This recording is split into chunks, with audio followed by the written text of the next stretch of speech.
Sejujurnya, aku memang jenis gosok pakaian sekadar cukup-cukup je.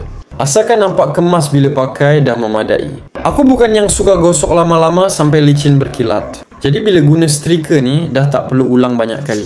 Bila kotak sampai, aku belik-belik dulu lepas tu buka. Perkara pertama yang aku jumpa ialah manual penggunaan. Simple, senang faham. Lepas tu baru nampak setrika steam gabur ni siap dengan tapak stand dia. Dalam kotak juga ada kap kecil untuk isi air. Plug dia pula jenis 3 pin. Memang sesuai terus sambung dengan soket rumah. Tak perlu adapter tambahan. Sebelum guna, aku isi air dulu dalam tangki. Kapasiti dia ngam, tak berat di tangan. Bila setrika dipasang, tak ambil masa lama untuk sedia digunakan. Bila tekan fungsi steam, web keluar dengan stabil, tak terpecik atau bocor. Dari situ aku rasa yakin nak mula gosok pakaian. Aku cuba dulu pada uniform tadika si kecil. Gosok sikit bahagian depan je, bukan satu seluar penuh pun. Bila guna steam, aku terkejut sebab sekali lalu je kedut terus lembut. Tak perlu ulang berkali-kali. Biasanya uniform jenis kain macam ni memang kena tekan banyak kali baru nampak kemas. Tapi kali ni satu gosokan dah cukup buat seluar nampak elok dan terurus. Jimat masa betul, especially waktu pagi yang memang selalu rushing. Lepas tu aku cuba pula gosok tudung. Cara aku lipat kain tudung tu jadi bentuk 4 segi dulu.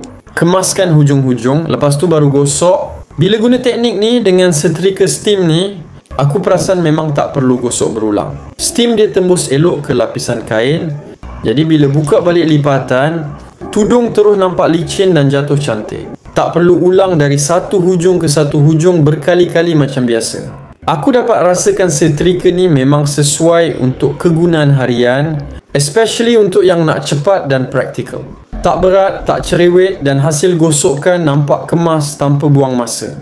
Untuk yang selalu gosok pakaian anak, tudung atau baju kerja, memang membantu ringankan rutin harian. Setakat ini, pengalaman guna setrika ni memang rasa lain dari biasa. Proses gosok jadi lebih tenang sebab tak perlu tekan kuat atau pengulang banyak kali. Sekali lalu je kedut terus lembut dan kain nampak kemas. Tangan tak cepat lenguh, pergerakan pun lancar. Gosok sambil lalu masa pagi pun dah cukup buat pakaian nampak terurus tanpa rasa terburu-buru atau penat seperti selalu. Gosok sambil lalu pun kain terus kemas, tangan tak lenguh dan kerja siap tanpa sedar masa berlalu. Bila gosok jadi rutin ringan, bukan kerja yang membebankan. Pergerakan setrika terasa seimbang, wap steam keluar konsisten dan kain cepat menurut. Dah tak perlu ulang gosok bahagian sama. Walaupun gosok sekejap-sekejap, hasil tetap kemas dan memuaskan. Kalau kau pun jenis nak gosok pakaian dengan cara ringkas tapi hasil tetap kemas, setrika steam web ni memang patut ada di rumah. Dapatkannya di Bag Orange sekarang dan rasai sendiri betapa mudahnya urusan gosok pakaian setiap hari.